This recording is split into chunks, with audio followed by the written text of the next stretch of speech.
शायद किसी ने गलती से पहन लिए होंगे, ऐसा तो क्या ही बोले कि यहाँ धाम में आकर किसी ने चोरी कर लिए। कौन से प्रदेश से है?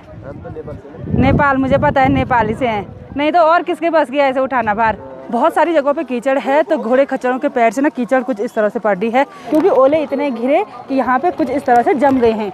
ये देखिए जी, बिल्कुल दाने दाने। बहुत सारे लोगों के कमेंट आए रहते हैं कि हमारे छोटे बच्चे हैं तो हम केदारनाथ धाम की यात्रा कर सकते हैं। ओह माय गॉड, हमारे होटल के रूम में देखिए सारे blogger.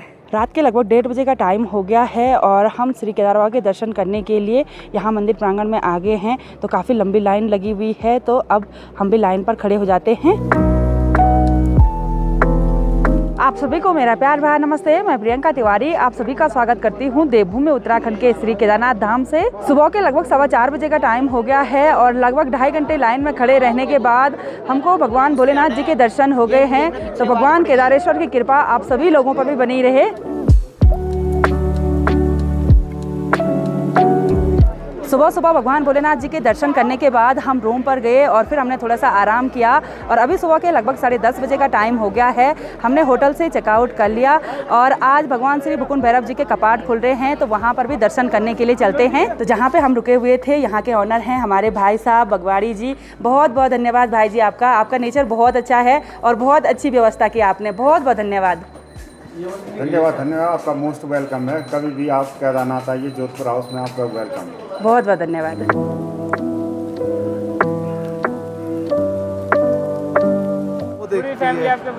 Thank you so much, thank you. मिलने के लिए मैं तो जल्दी आने वाला था, मेरे को लगा अब नहीं मिलोगे। अच्छा, अभी हम मंदिर प्रांगण में आ गए हैं और आज भी यहाँ का माहौल बहुत ही खुशनुमा सा हो रखा है और बहुत सारे श्रद्धालु बाबा भोलेनाथ जी के दर्शन करने के लिए यहाँ पर आ रखे हैं। यहाँ मंदिर की सीढ़ियों पर देखिए काफ़ी सारे पिट्ठू वाले बैठे हुए हैं और ये लोग यात्रियों को यहाँ मंदिर से हेलीपैड और हेलीपैड से मंदिर तक ले जाने का काम करते हैं। कल यहाँ पर सभी ढाबे, लॉज और दुकान वालों ने हड़ताल करी हुई थी, जो कि देर रात को खुल गई थी। फिर लोगों ने यात्रियों को अंदर सुलाया, उनको खाना वगैरह खिलाया और अभी सारी पूजा सामग्री की दुकानें भी खुल चुकी हैं। तो यहाँ पर देखिए हमको सब्सक्राइबर मिले हैं भाई जी लोग और वो अपनी फैमिली से बात करवा रहे हैं। बहुत बहुत धन्यवाद आंटी जी, बहन आपका बहुत बहुत धन्यवाद वीडियो देखने के लिए। जय श्री केदारनाथ। सुबह सुबह जब हम मंदिर में दर्शन करने के लिए गए थे तो मेरे साथ एक कांड हो गया।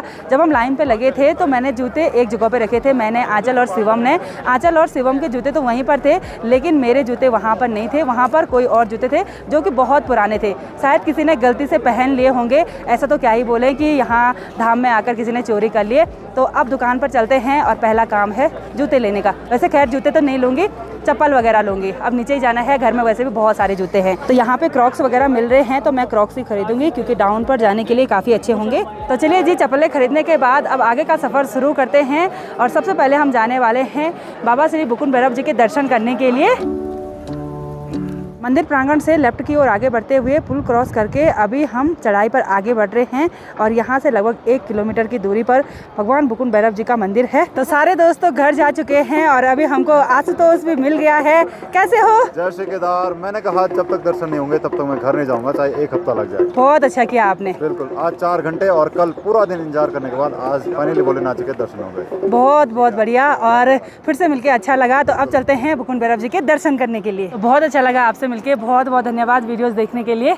और महाराष्ट्र से बहुत सारे सब्सक्राइबर हमको मिल गए हैं और आप भी मिल गए हैं, धन्यवाद। हर हर महादेव। चढ़ाई पर चढ़ते हुए अभी हम काफ़ी ऊपर आ गए हैं और यहाँ से देखिए भोलेनाथ जी का मंदिर बिल्कुल सामने दिखाई देने लग गया है और आज का मौसम काफ़ी ठंडा हो गया है। पहाड़ियों पर देखिए पूरी तरह से कोहरा लगा हुआ है और सामने बर्फ़ से ढकी हुई पहाड़ियाँ बिल्कुल भी नहीं दिखाई दे रही हैं। पिछले साल कपाट खुलने पर जब हम मुकुंद भैरव जी के दर्शन करने के लिए गए थे तो इस पूरे रास्ते पर बहुत ही ज़्यादा मात्रा में बर्फ़ पड़ी हुई थी, लेकिन इस बार बर्फ़ बिल्कुल भी नहीं है। रास्ता भी बिल्कुल क्लियर है और साथ में बुग्यालों पर भी बिल्कुल भी बर्फ़ देखने को नहीं मिल रही है और इस बुग्याल पर मुझे छोटे छोटे पर्पल कलर के सुंदर सुंदर फूल खिले हुए दिखाई दे रहे हैं। और इस बार इस रास्ते पर बर्फ़ के नाम पर सिर्फ यहाँ पर थोड़ा सा बर्फ़ देखने को मिल रही है। यम यम यम यक्षरूपम दशविदितं भूमिकं पायमानं शं शं शं संहारमूर्तिं श्रीमुकुटजटां शेखरं चंद्रबिंबं दम दम दम दीर्घकायं विकृतनखमुखं चोर्दरोमं करालं पम पम पम पापनाशम प्रणमत सतम भैरवम क्षेत्रपालम। पूरे विधि विधान से पूजा पाठ संपन्न होने के बाद भगवान श्री भुकुंड भैरव जी के कपाट सभी भक्तजनों के लिए 6 महीने के लिए खोल दिए गए हैं और आज से श्री केदारेश्वर मंदिर में सायंकाल की आरती भी होगी और साथ ही शिवलिंग के ऊपर छत्र भी चढ़ाया जाएगा। धीरे धीरे मौसम सुहावना होने लग गया है, पहाड़ों से बादल हटने लग गए और हल्की हल्की धूप खिलने लगी है और अगले 6 महीने तक केदारपुरी का माहौल कुछ इस तरह से भक्तिमय रहने वाला है। तो आंचल यहाँ श्री केदारनाथ धाम में दर्शन करने के लिए पहली बार आई है, तो कैसा लगा आंचल? बहुत अच्छा, मैंने तो कभी सोचा भी नहीं था कि मैं केदारनाथ में आऊँगी। अच्छा, हाँ। और जिस दिन दर्शन नहीं हुए ना उस दिन रोने वाली थी? रो गई थी मैं। आंसू तो आंखों में ही रखे रहते हैं, इधर उधर कहीं नहीं रखे रहते। तो भैया जी ने अपनी फैमिली से बात करवा दी है। बहुत बहुत धन्यवाद आप सभी लोगों का ब्लॉग देखने के लिए। तिवारी जी से बहुत लगा, अच्छा लगा। इनका हम बहुत दिनों से ब्लॉग देख रहे हैं और बहुत अच्छा ब्लॉग बनाते हैं केदार घाटी से। थैंक यू सो अच्छा much, thank you so much.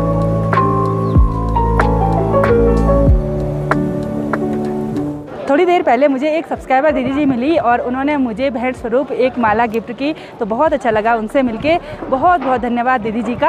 आगे बढ़ते हुए अभी हम रेतस कुंड में पहुंच गए हैं और यहाँ पर काफ़ी सारे श्रद्धालु बम बम बोले हर हर महादेव बोल रहे हैं, क्योंकि यहाँ अंदर जो कुंड है बम बम बोले बोलने से उसमें बुलबुले उठते हैं।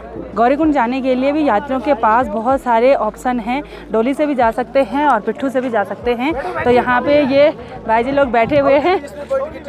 हम ये खा गई थी नामुन बैठन तो बेगी हम यहीं के हैं। मैंने कहा हमने बैठना तो फिर हो गया। थोड़ा तक बैठ जाओ, ट्राई करो। थोड़ा बैठ जाओ, थोड़ा बैठ के क्या करना भैया? कौन से प्रदेश से है? नेपाल, मुझे पता है नेपाली से हैं, नहीं तो और किसके पास गया ऐसे उठाना भार, है ना? चलो बढ़िया, अच्छे से ले जाना यात्रियों को, ठीक है? हम यहीं के हैं, सोनप्रिया के। हाँ, तो जितने भी डोली और पिट्ठू वाले हैं सभी नेपाली मूल के हैं और न जाने उन पर कितनी ताकत होती है और जोर जोर से चिल्ला रहे हैं बैठो बैठो। हमको बोल रहे ट्राई करो, बोला थोड़ा सा बैठ जाओ, अच्छा लगेगा तो फिर चले जाना। यानी कि श्री केदारनाथ धाम की यात्रा से उत्तराखंड का ही नहीं, भारत का ही नहीं, बल्कि नेपाल वालों का रोजगार भी चलता है। घोड़े खच्चरों से यात्री लोग गौरीकुंड से यहाँ घोड़ा पड़ाव तक अपनी यात्रा करते हैं। इससे आगे घोड़े नहीं जाते हैं। यहाँ से कुछ यात्री लोग पैदल जाते हैं और कुछ बास्केट या डोली से जाते हैं। और नीचे आते टाइम भी अगर घोड़ा करना है तो यहीं घोड़ा पड़ाव से गौरीकुंड के लिए घोड़ा मिलता है। और यहाँ देखिए बहुत ही ज़्यादा मात्रा में घोड़े खच्चर यहाँ पे आ रखे हैं। नीचे गौरीकुंड से यात्रियों को यहाँ तक लेकर आए होंगे और अब शाम के टाइम पर नीचे जाएंगे। और लगातार हेली सेवा भी चली रही है, बहुत ही तेज़ आवाज़ हो रही है इन हेलीकॉप्टरों की।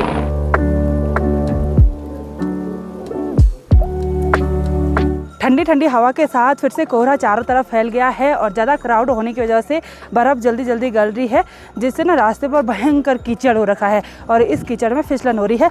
चप्पलों में तो ज़्यादा ही हो रहा है भाई, और साथ में घोड़े खच्चर भी आ रहे हैं, तो ऐसे में तो बहुत ही भयंकर आफत आ रही है इस रास्ते पर। जब तक यहाँ घोड़े खच्चरों का रास्ता और पैदल चलने वाले यात्रियों का रास्ता अलग अलग नहीं हुआ ना, तब तक इस रास्ते पर बहुत सारी मुश्किलें आती रहेंगी पैदल यात्रियों को। और यहाँ देखिए पेट पालने के लिए हर कोई बहुत ही भयंकर कड़ी मेहनत करते हैं। और ये पलाई देखिए, गौरीकुंड से पीठ पर केदारनाथ धाम तक ले जाना आसान काम नहीं है। तो अभी भाई जी चिल्लाते आ रहे हैं हेलीकॉप्टर हेलीकॉप्टर। मैंने बोला आपका हेलीकॉप्टर मैं ले जाती हूँ। क्या नाम है इसका? नाम ही हेलीकॉप्टर है। हेलीकॉप्टर नाम है? ओह माय गॉड, इसका नाम हेलीकॉप्टर रखा हुआ है। बोला अच्छे से ले जाना, ठीक है? हाँ, बहुत सारी जगहों पे कीचड़ है, तो घोड़े खच्चरों के पैर से ना कीचड़ कुछ इस तरह से पड़ रही है, पूरे कपड़े ख़राब हो गए हैं। अब कहीं पे धारा मिलेगा वहाँ पे धो लेंगे। और इन जगहों पे रुकना खतरे से खाली नहीं है, क्योंकि बर्फ़ पिघल रही है और उनके ऊपर से बड़े बड़े पत्थर अटके हुए हैं, कभी भी गिर सकते हैं वो। अचानक से चारों तरफ से तेज़ बारिश होने लग गई है, तो हम जा रहे हैं ढाबे में, वहाँ पे कुछ खा पी लेंगे।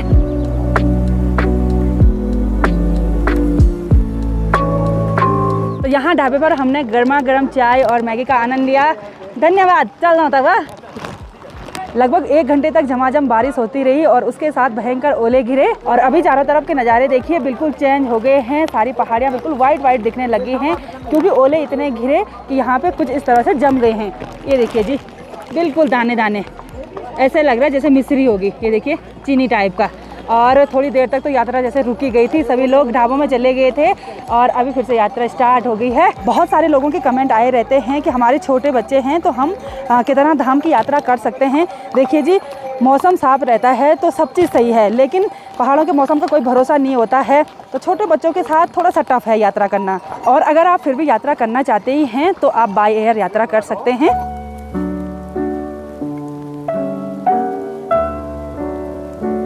जब से बारिश स्टार्ट हुई है तब से बारिश बंद होने का नाम ही नहीं ले रही है और सफ़र में आगे बढ़ते हुए अभी हम जंगल चट्टी में पहुंच गए हैं। मैंने तो बरसाती पहनी हुई है लेकिन इन्होंने नहीं पहनी हुई है। मैंने इनको बोला था खरीदो, उन्होंने बोला आधा भीग गए। तो क्या लेना, फिर भीग ही गए थे पूरा। बिल्कुल बिल्कुल। बारिश होने के बावजूद भी रास्ते में रस वैसा का वैसा ही है। सभी भक्तजन बाबा केदार के दर्शन करने के लिए जा रहे हैं और ये देखिए जी, बिल्कुल कीचड़ ही कीचड़ हो रखा है। साथ में हमारे पाँव की स्थिति भी कुछ इस तरह से हो रखी है। इस पूरे पैदल मार्ग पर जगह जगह पर कूड़ादान रखे हुए हैं और लोग उनमें कूड़ा भी डाल रहे हैं, लेकिन फिर भी मंदाकिनी नदी में इतनी सारी बोतलें कैसे बह रही हैं, मैं तो यही सोच रही हूँ। यानी कि कूड़े का निस्तारण अच्छी तरह से नहीं हो पा रहा है। ये सबसे बड़ी प्रॉब्लम है हमारे इधर साइड की। शाम के लगभग 6:30 बजे का टाइम हो गया है और खूबसूरत सफ़र में आगे बढ़ते हुए फाइनली हम गौरीकुंड में पहुँच गए हैं। हम श्री केदारनाथ धाम से लगभग 1:30 बजे के करीब रास्ता लगे थे, यानी कि ठीक ठाक टाइम पर यहाँ पहुँच गए। अगर बारिश नहीं होती ना तो और भी जल्दी पहुँचना था। हम 30-40 मिनट उस ढाबे में रुके रहे, वहाँ पे चाय और मैगी खाई। और यहाँ देखिए लोग कुछ इस तरह से भी अपनी यात्रा करते हैं। इनमें शायद गंगा जल भरा होगा और केदारनाथ तक इन्होंने ऐसे ही चढ़ना है। गौरीकुंड में तो मंदाकिनी नदी की दुर्दशा ज़्यादा ही देखने को मिलती है। ये देखिए जी, बहुत ही ज़्यादा मात्रा में बोतलें, प्लास्टिक, कूड़ा कचरा सारा नदी में ऐसे ऐसे घूम रहा है। और इधर साइड देखिए गंदगी इतनी भयंकर। यहाँ ढाबे, लॉज वगैरह हैं और सीधे नीचे फैला देते होंगे कूड़ा। और गौरीकुंड से जहाँ से सटल सेवा के वाहन मिलते हैं वहाँ पर बहुत ही भयंकर भीड़ हो रखी है और 2-4 ही गाड़ियाँ यहाँ पर हैं, वो भी फुल भर गई हैं।